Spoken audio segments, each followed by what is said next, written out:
you live this life or walk this road, then you can talk shit. Gambling with my life, but I refuse to go for nonsense. This the life I chose, this all I know, ain't many options. About to tell the truth, I make the rules like I'm Fleece Johnson. Hey, what's up? This is Big Lee with Hustler Spirit. I got my man Fleece in here, fresh off vacation. What's up, Fleece? Hey man, I'm live, man. I'm good, bro. Okay. How was the time off? Hey, look, it was beautiful. I didn't really, I didn't go nowhere, but had a real relaxing time. You know, time to sit back and reflect. You know, on my book. I've been so heavy in writing this book, and I'm impressed with it because look at me. There ain't no school anywhere in this country can say it taught me how to read, write, and all that. I taught myself, you know, and let the records reflect that.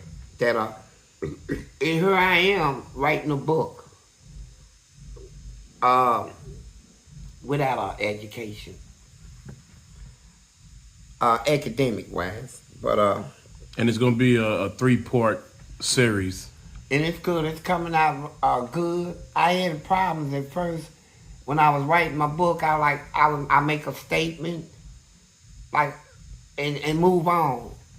But now when I make a statement, I put a story behind the statement, so the readers can visualize what I'm actually talking about. Like for instance, I said I went to the hole, and then I moved on. But now I say I went to the hole. Now let me explain what the hole is. 3-cell house. It's a segregation unit. It holds how many inmates. And then I describe the process we go through when we are placed in a hole.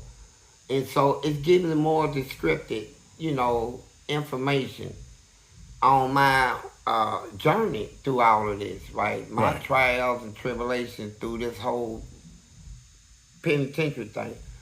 And also it's teaching me better skills on how to talk. Because my vocabulary before then was cuss words. I mean, y'all done seen my interviews, man, I just cuss up a storm. You know, so it done taught me skills on how to communicate, how to get my story across without using, you know, certain type of language.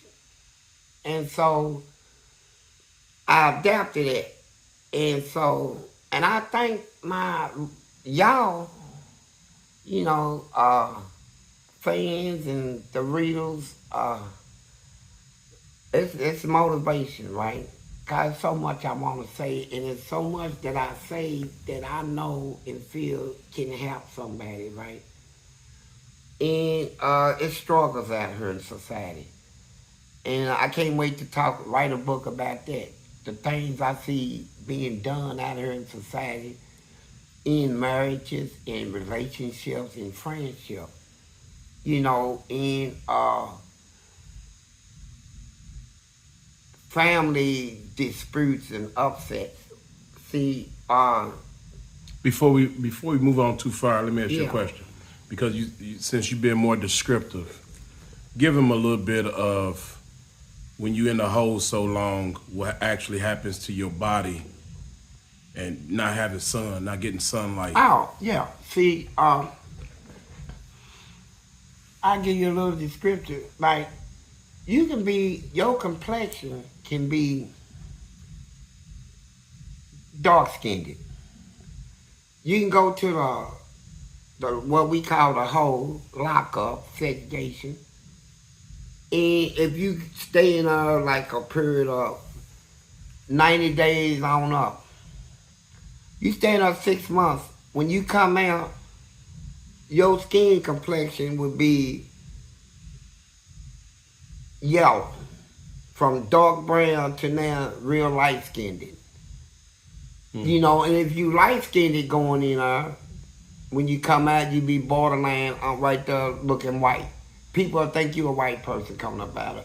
Your whole all your coloration in your skin leaves. Mm.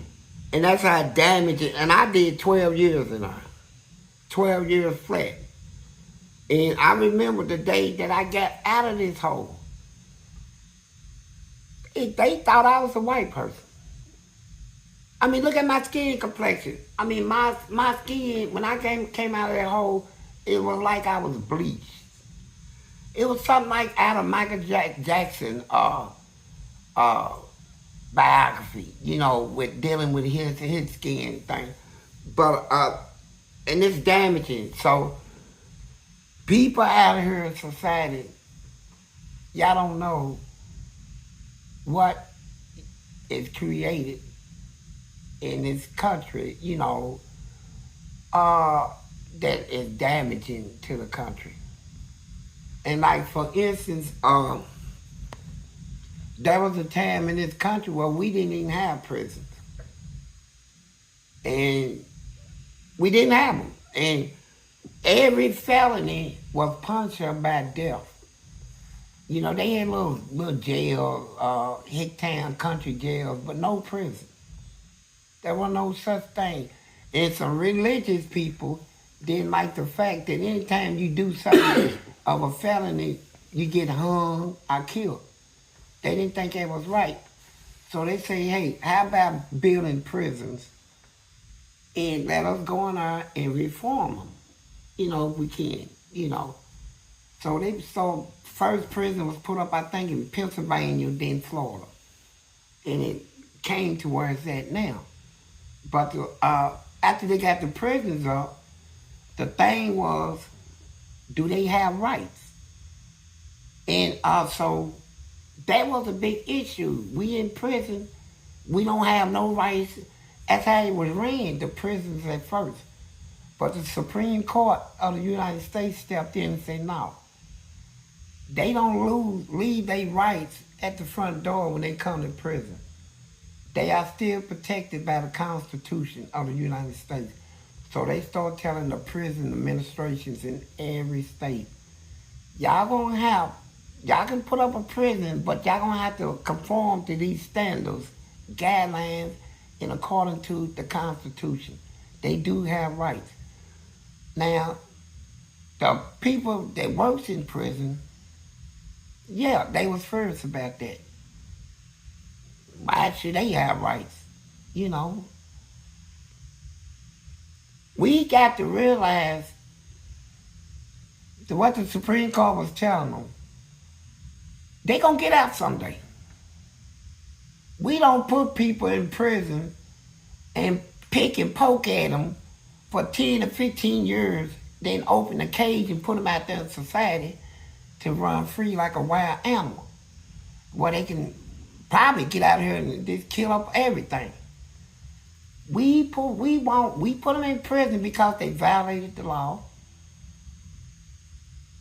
And we take them out of society because that type of people shouldn't be in a society that is trying to do good. But we got them in another society. So the Supreme Court said, teach them. School them, give them trades, academic education with college credits.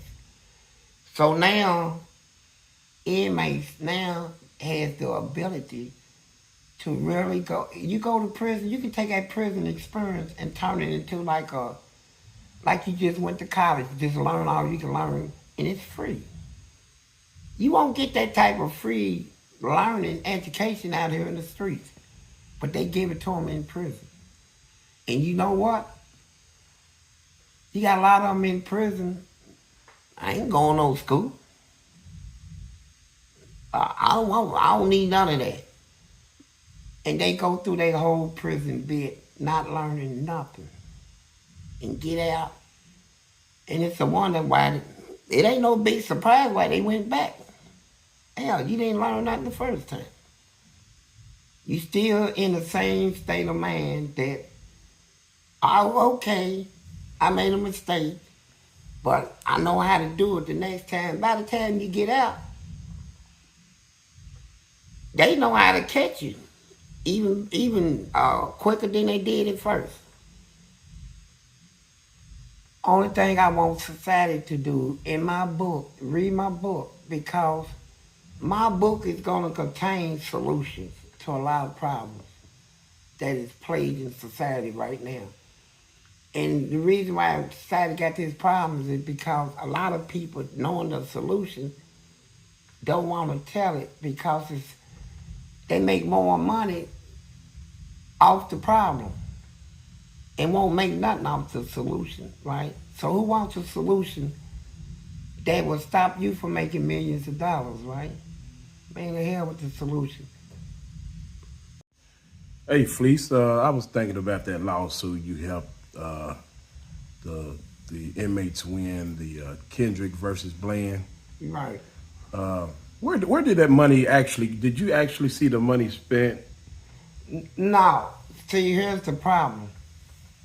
The judgment was for $200 million against Kentucky State Corrections. You know, Kendrick versus Bland. You know, you can Google it and it'll bring the whole case up. Okay, my testimony won it. So when we heard that the state got to now pay that $200 million, the corrections. So we see them did stuff like they remodeled 3 cell houses to hold. They took and made Eddyville prison single cells, thanks to me. It ain't no more double cells where people's getting raped and stuff in. And so if I was the booty man everybody say I would have left it as double cells. See, Fleece Johnson did a lot that people don't want people to know. My good. Okay, they supposed to have built a hospital, a prison hospital down at LaGrange Reformatory, but from what I hear now, LaGrange Reformatory is shut down. And so who's gonna account for the loss of the money, whatever amount they supposed to have spent to redo that prison at LaGrange? Who's gonna own up for that? The money that, here's what I think happened. First of all, whose hand did a $200 million was put into? I want to know whose hand, who had charge of his $200 million. Who watched them? Who monitored what they were gonna do with this money? Next thing I know, it's a lot of people retiring in correction. Commissioners, wardens. You know, they got a little group in where they, you know, they organize, just like organized criminals. They got a group of them, they do criminal stuff. If you ain't doing what they doing, you can't even come around them, work for them, nothing. That $200 million, I want to know where it go to. How much of it is left? This is for the inmates. This ain't for the guards. This is for us. This is my money I have win. And being that my testimony brought a ruling in our favor, then I feel like I should have some say-so on where the money went that I helped win over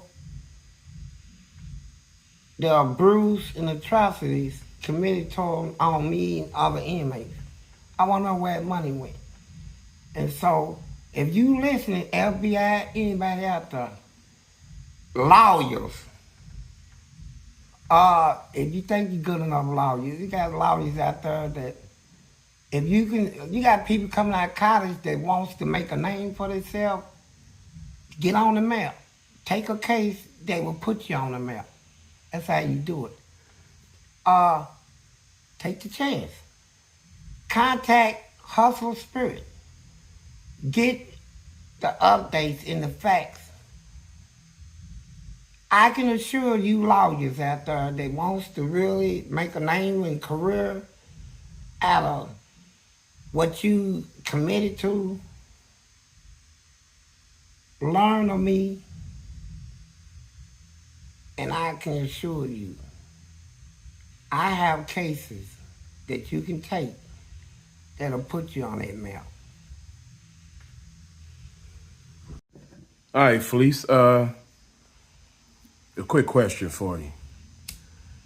Why do a lot of these men not talk about their prison experience at all? Well, what's the hush hush about? The hush hush is about how they spent their prison experience. Like, you got people, they be ballers on the street, man. I mean, real gangsters for real. Baller, shit callers, whatever you want to call them. But when they go to prison... shot callers. Yeah, okay. Shot callers. Okay. When they go to prison, they get caught up in some homosexual stuff up in there. They sneak around and on the side try to get some head. Get busted. Somebody sees it, finds out about it. And then they gonna fight the person who found out about it. And still try to convince people you didn't see what you saw. I mean, I see a man pull a 10-inch pipe out of your butt, bro. And you gonna tell me I didn't see what I saw. What was it coming up out of you? Looked like a tree log up in your butt. And then you gonna, instead of gonna take a shower, you gonna go with all that man that shot all that sperm up in you.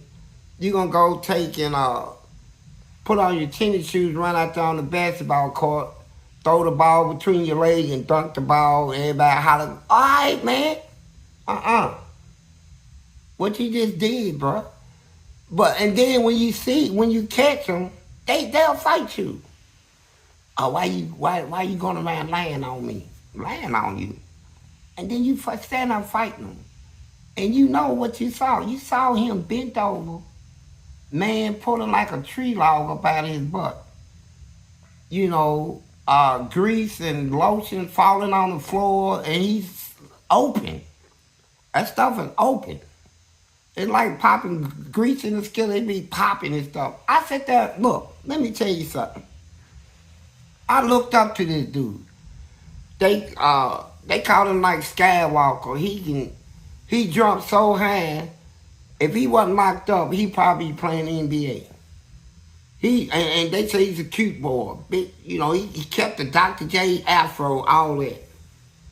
And no fat, no nothing. You know, just solid body, 6-pack. And jump up, and he throw the ball around his waist. Let me tell you a favorite dunk he did. His favorite dunk, he'll bounce, put the ball in his arm. Yeah, you told us about that. Ball his fist up and knock it in. Yeah. Ain't no NBA player ever dunk. Nobody ever dunked like that. And then one day I walked in and caught him. Bent over.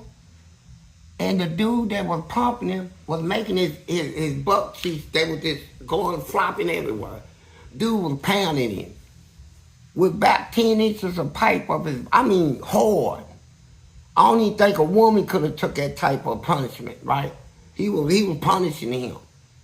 And he was like, oh, and dude grabbed that big afro, was calling him bees and everything. You know who you belong to? Nigga, don't you know? He said, yes, honey. All that stuff, dude was ripping him. And you know what? After he pulled out of him, that stuff said, I'm watching it. They don't even know I'm watching it. He pulled out and said, I said, And you can see the grease and stuff popped and hit the floor. So I put my hand on my mouth like this and my nose, right? And I had to close my eyes and pretend I ain't even see it. I opened my eyes. He put his jockey strap on, some shorts, tied his tennis shoes, and went out there. Didn't go take a shower. Still got that man's sperm up in his booty. And went out there and jumped up, threw the ball between his legs, around his waist, and dunked it. Like it wasn't. Hey, I was hollering, go, nigga, go. I'm like, man, what is going on? And so I seen that, and then think about Tom Payne. He's 7 feet, 7'1". Used to play professional for Kentucky Colonels. I'm right there in the same prison with Tom, man. He started lifting weights. Big, can you imagine how monstrous a 7'1" bodybuilder is?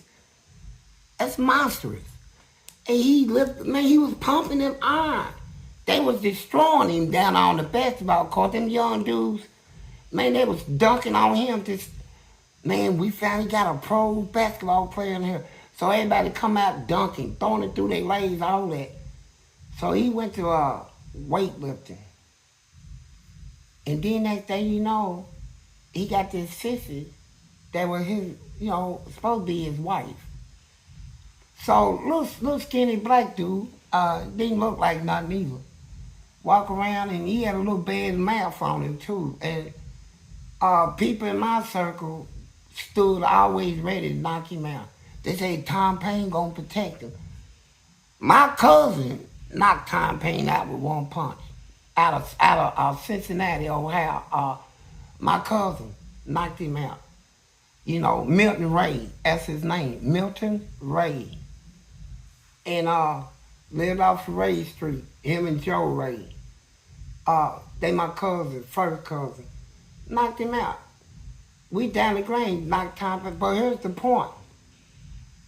I seen Tom Payne. They talk about that's his wife. That sister's his wife. That's his boy. So when you been locked up a while, you understand how you pronounce testosterone. Testosterone. I like to use my vulgar term, but I'm trying not to cuss. But you understand that a man nuts. I can say that nuts get hot. So many years, man, your nuts get hot. And so Tom Payne had his boy. That we thought he had the boy because that's his wife. Walked in the gym one day, went in that back room, they was. He laying on his back. This nigga 7 feet. He laying on his back. And that boy is climbed up over him. And he had his thing in his mouth. And dogs start hunching his mouth. And I'm watching it. So, you think when they say a sissy is a sissy because they got little small penises. Man, every sissy I know is packing laws, bro. They think it's bigger than ours. One dude walked in the shower one day and said, man, I'm afraid to pull my underwears down. These sissies, packers are so big. Everybody bust out laughing. They hung. They call themselves ladies, but they be hung.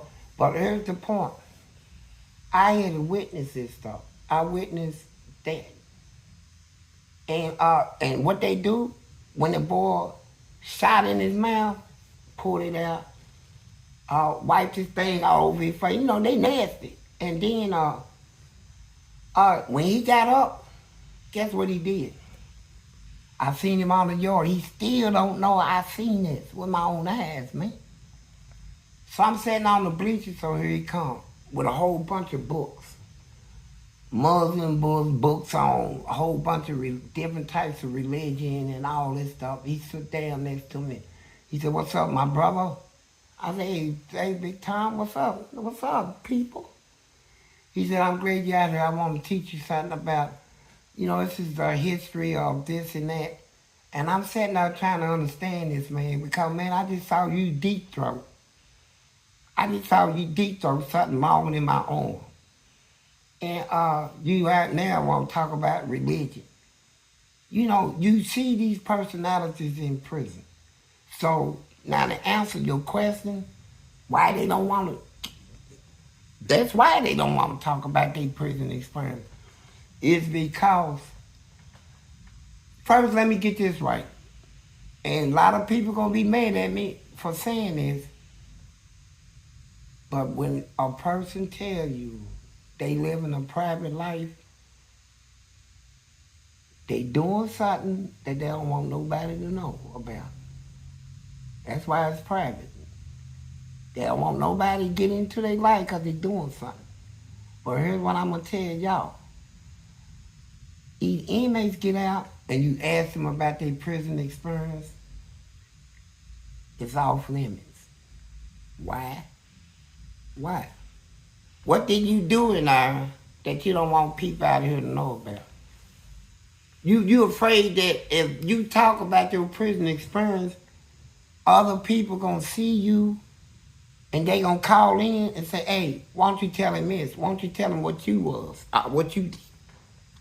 So, I don't try to force nobody because, like I said, they would actually kill somebody for telling their secret.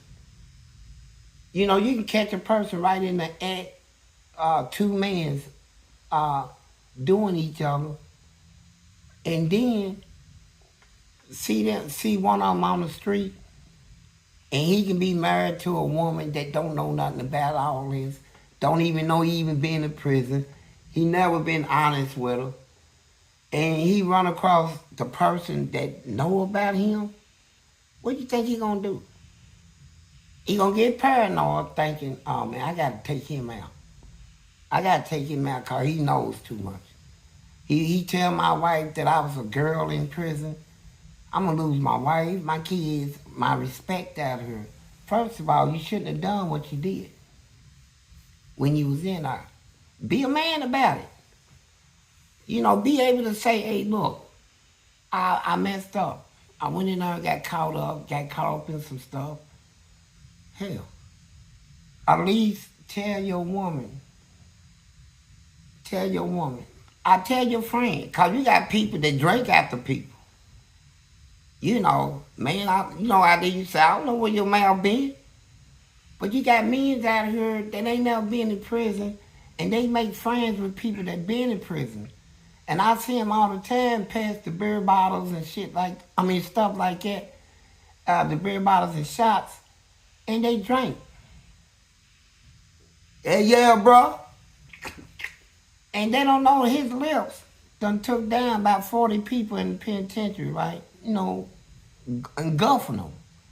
You know, all down in his throat. And that's why some of them ladies be wondering how he know so much. Like, she be giving him head, and he might say, look, if you do it this way, you can get more in your mouth. And she tried his way, and it works. But she don't never ask herself how he knew it. Because he knows it. He done did it. You know, and how do he know, like, when he's making love to her, she said, he's doing something right. He's doing something different. He knows really all the right spots to touch me. You know, he's doing stuff on like a safety thing. When he goes in my booty, he don't just throw it in her. He works it in her slowly. I wonder where he learned that from. It'll be worked in him slowly. So, I'm saying there's a lot of things that your eyes see that your mind don't believe. Yeah, because we done asked several people to interview. Mm-hmm. And I always ask you, man, he seems so eager to talk about it, but he won't get on camera. Yeah, they can talk off cameras, but they don't want their faces seen on camera. You know, like there was a time I told somebody last night, we got a project down here in Louisville called Park Hill. I remember a time when Park Hill was quarantined. I was in prison. They said the whole Park Hill had been quarantined with AIDS, right?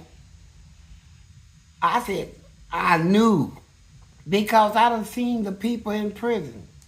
And sisters come in, and we already got their medical records.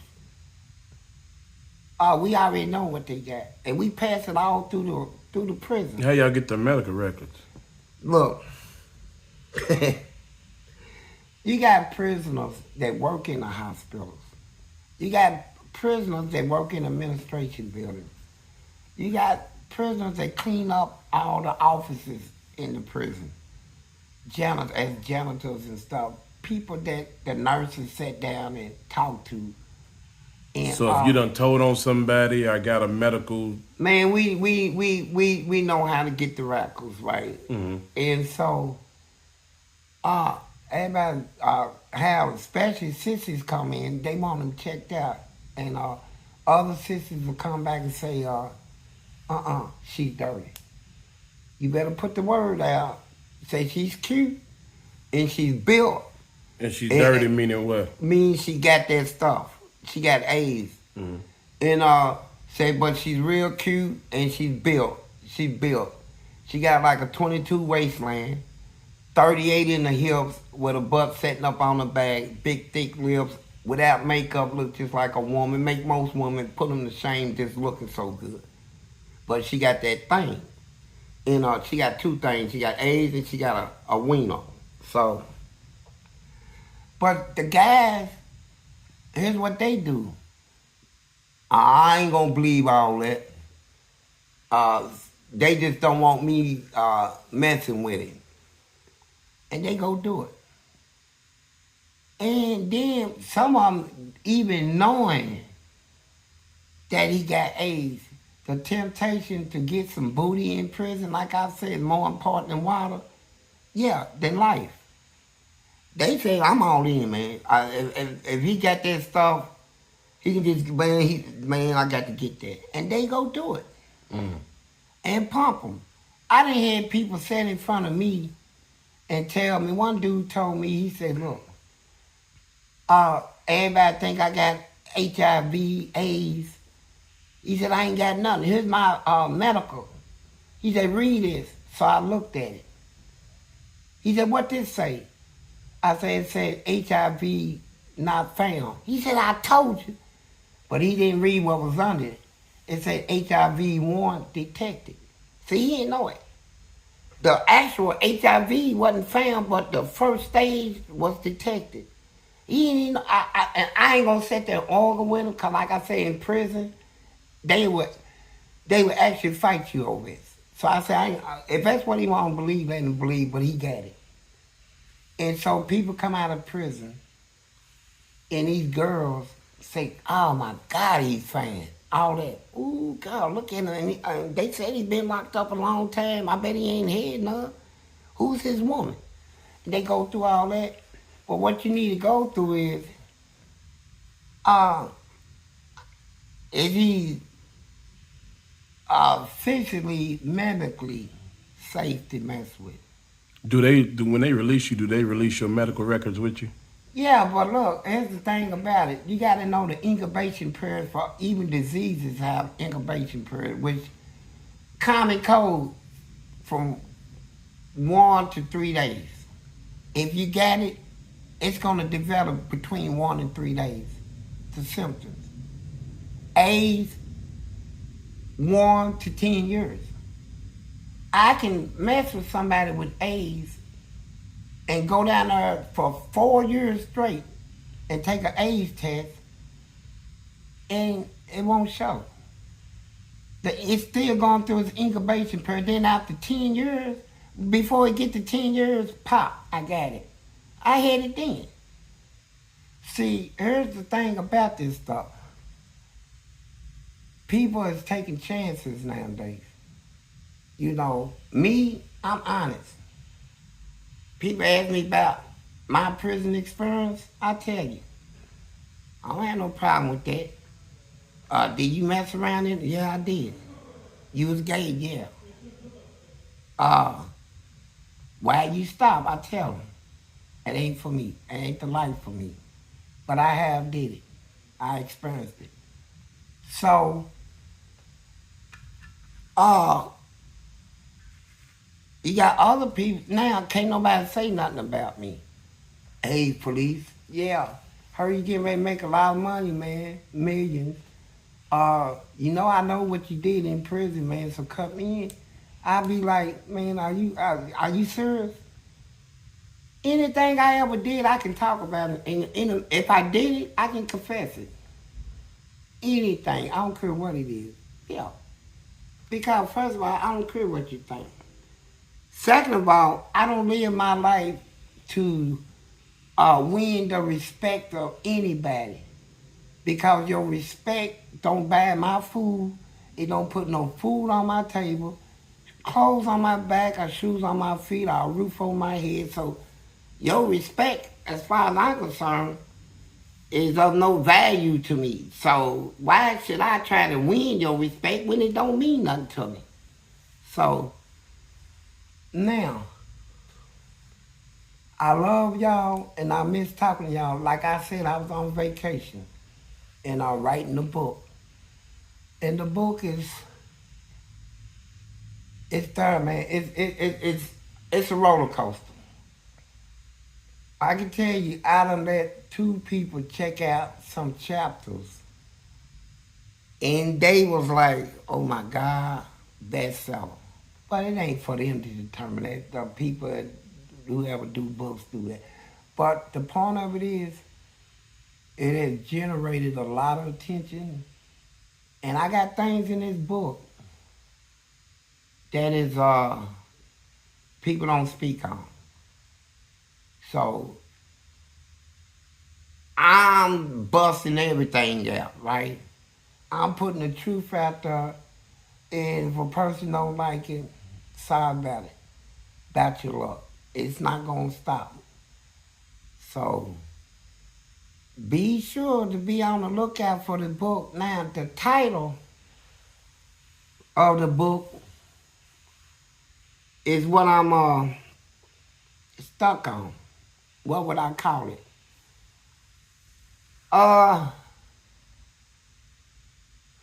It's a 3-part book, so.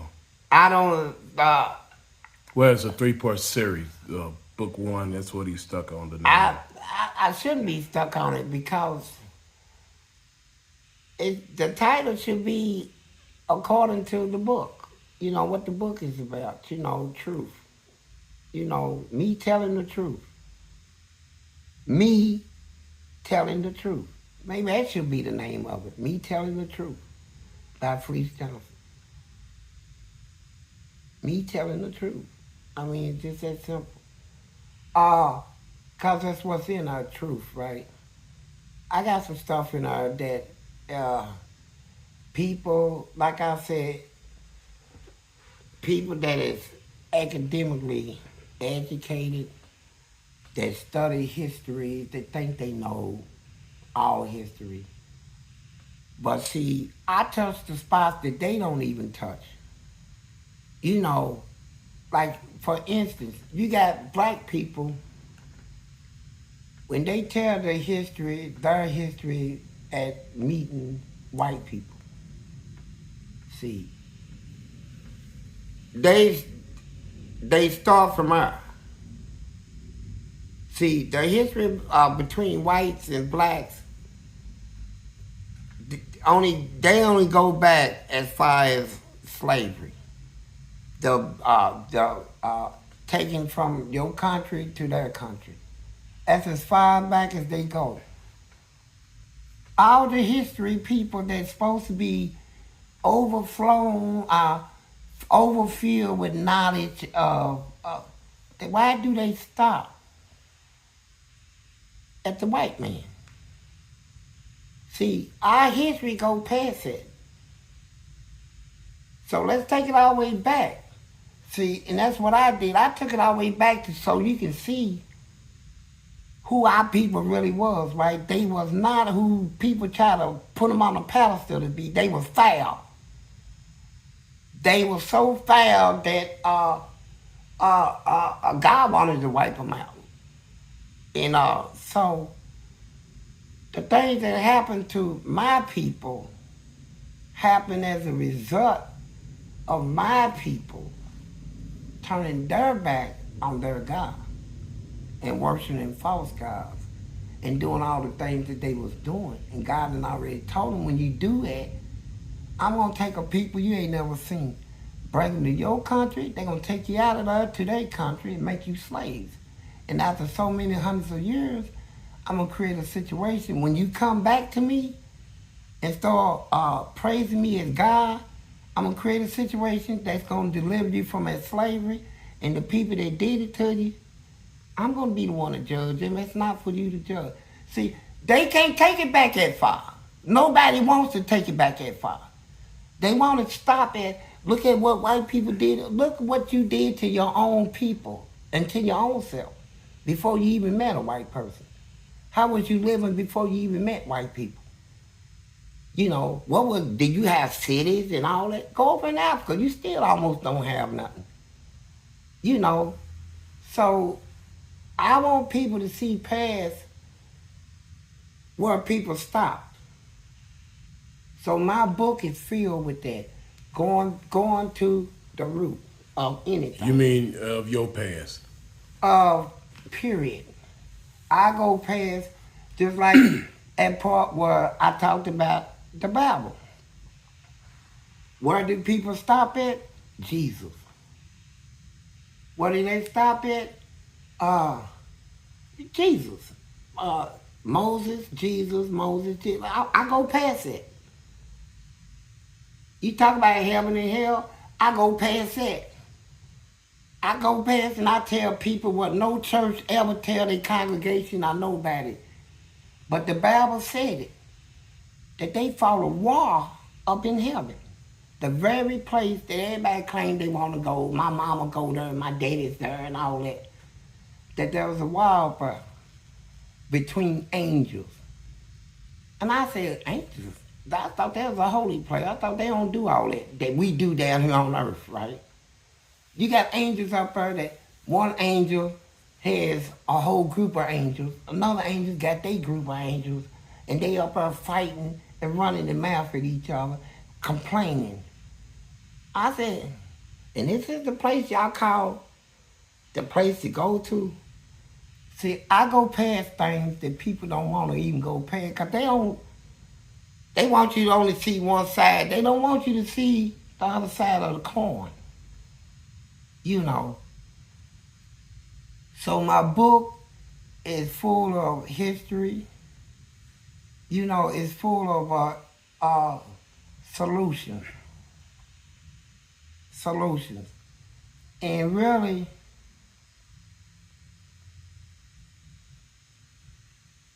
it